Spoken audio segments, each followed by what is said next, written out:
Hi, I'm Becca. I'm the youth ministry tutor at Ridley Hall. My job is to train people for youth ministry. What we're going to talk about today is 10 things that I've learnt over my own course of working with young people. So tip number 1 sounds depressing. It isn't, but bear with me. Dietrich Bonhoeffer wrote this fantastic book, Life Together. He says that the thing that you need to do life in Christian community well is to get disillusioned. He calls it the gift of disillusionment. He says that once you're disillusioned with the idea of Christian community, once you become disillusioned with this thing that you want, you can get on with the job of loving the thing that actually is. So my first point is get disillusioned with yourself. It's maybe the best thing you can do for your youth ministry. The perfect youth minister doesn't exist.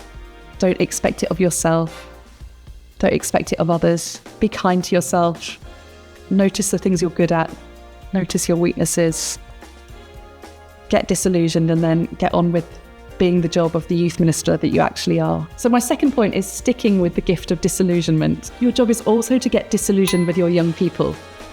Expect them to be contradictory. Expect them to be cranky. Expect them to be needy and to get things wrong. They're human too, and they're works in progress, like we all are. There'll be mess. There'll be editing jobs and stuff to clean up. Your job is to love the young people that God has given you. Number 3, sticking one more time with disillusionment. Get disillusioned by your church, because the perfect church doesn't exist. And they'll wind you up. They'll do your head in. There'll be things that don't make sense to you. There'll be people that irritate you. And your job is to love the church that you've been given. So get disillusioned with your church and then love them as they are. And if they're especially irritating, then they're a gift to you because they'll make you more like Jesus as you love and forgive them. Number 4, we've got being disillusioned out of the way. So expect less and then expect more, because this work is God's work and we're getting involved in his rescue mission. It wasn't about our great plan and our superhuman ability to do great things. It was always God's work, and that gives us great reason for hope. And number 5, we do it because he first loved us. We don't do this out of our own skills, endless energy, endless wisdom. We do this because we know the difference that this made, and we live out of that. Number 6, love is attention, and biscuits are more important than you think. They're a way of showing welcome and love, as is listening, as is remembering details, as is taking time with people and making memories and in-jokes. Love is attention, and biscuits are more important than you think. Number 7, expect more from young people. They may look like fragile little seedlings, but they're growing into something that we're not yet privy to seeing.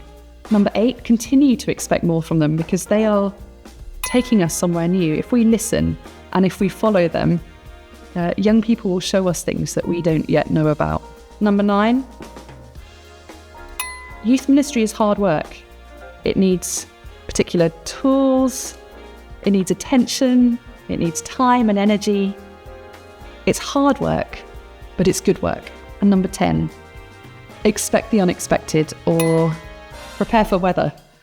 The last few years has especially taught us in youth ministry that we can't prepare for every eventuality.